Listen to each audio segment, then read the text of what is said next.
Ben. Hi.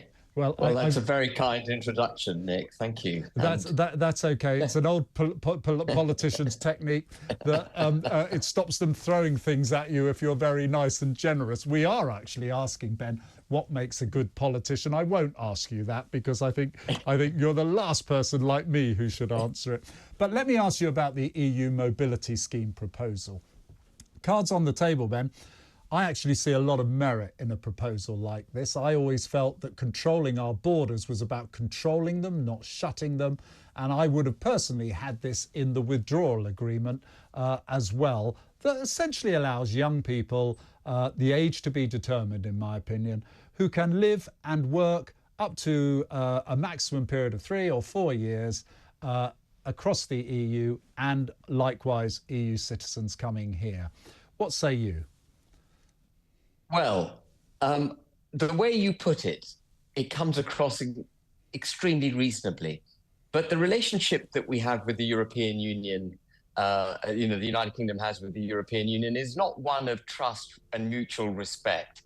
The EU is an entity which has sought repeatedly to either nuke Brexit, and once we got the kind of notional Brexit that Boris Johnson delivered, done everything in its power to drag us back in. And so when you look at an offer like this, I can't help but think, as a Brexiteer, that this is another ploy, another little grappling hook that they wish to put in the United Kingdom to pull us closer to the European Union. And we've seen a number of these tricks the tricks is to belittle what they're up to, a number of these maneuvers that the EU has used. They're using it, for example, as you may be aware, Nick, through permanent structured cooperation and the agreement for mobility of our troops across Europe, which equally you look at and you go, well, actually, that can't be a bad thing. But when you look at the small print of PESCO mobility, which is a defined EU project, in order for our troops to gain the right,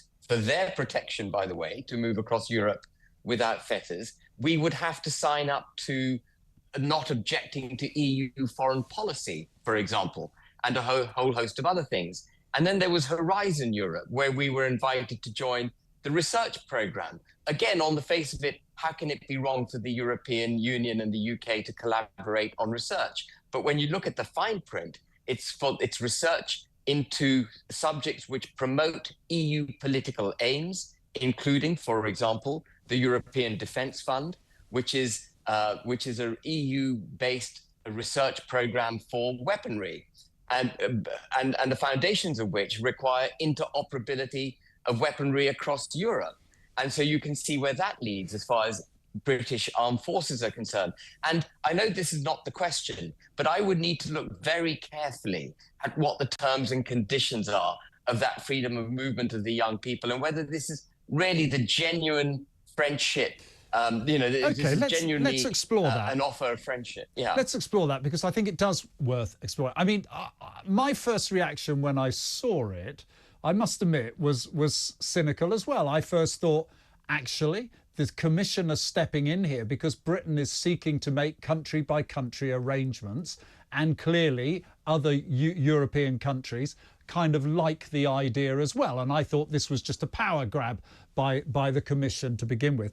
I suppose at my most cynical, I would say this will help in the long-term plans of the EU, because generations of people up to 30 will grow up having a, shall we say, a different view of freedom of movement from probably the prevailing mood that also led to Brexit. And there were lots of things about Brexit. It wasn't just freedom of movement.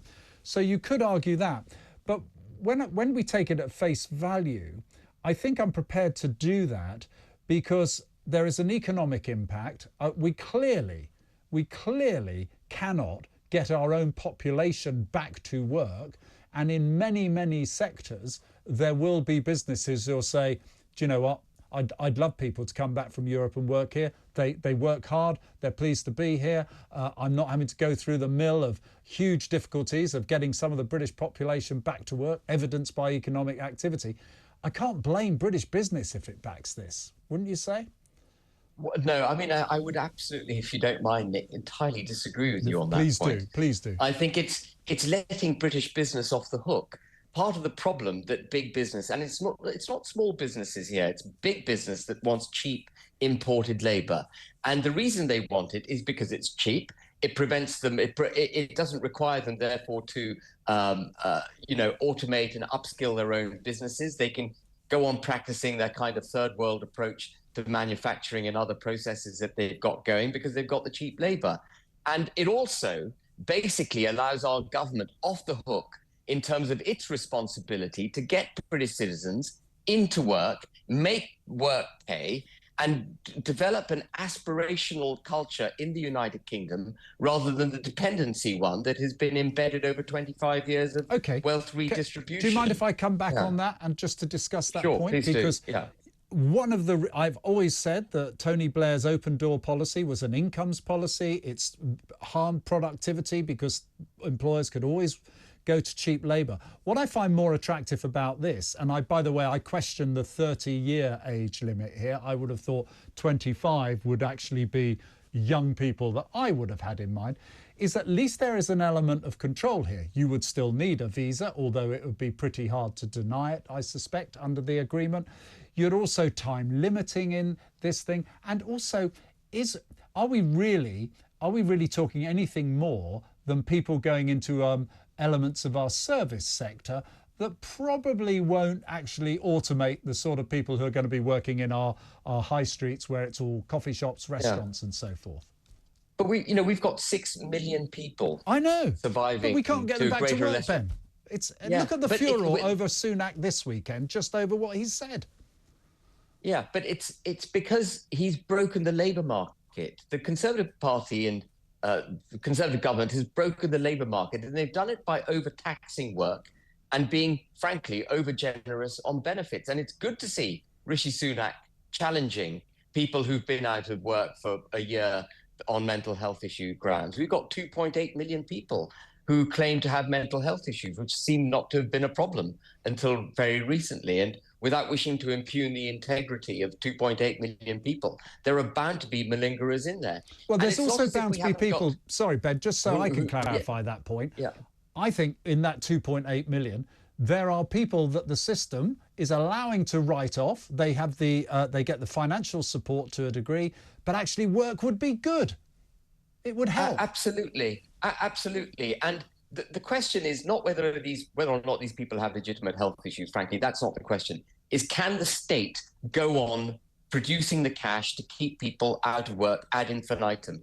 We have national debt at a post-World War II high, tax at a post-World War II high, GDP flatlining, 6 million people effectively not working at full tilt. We need Britain working again. So we've got to swallow some bitter medicine as far as big business is concerned and stop this cheap imported immigration so that we are forced as a country to get our own people back into work. And that will involve wages rising. And yes, that might be slightly inflationary, but that would be a good thing because they'd have more money in their back pockets. Interest rates may go up, but we would have more money in our back pockets because wages have gone up. And the other thing we've got to do is cut taxes on the working and middle class. It's critical that we do it. They keep saying we can't afford to cut taxes. We can't afford not to cut taxes. Okay, I agree with that. I'm only, sorry, forgive me, it's always a little hard over the camera.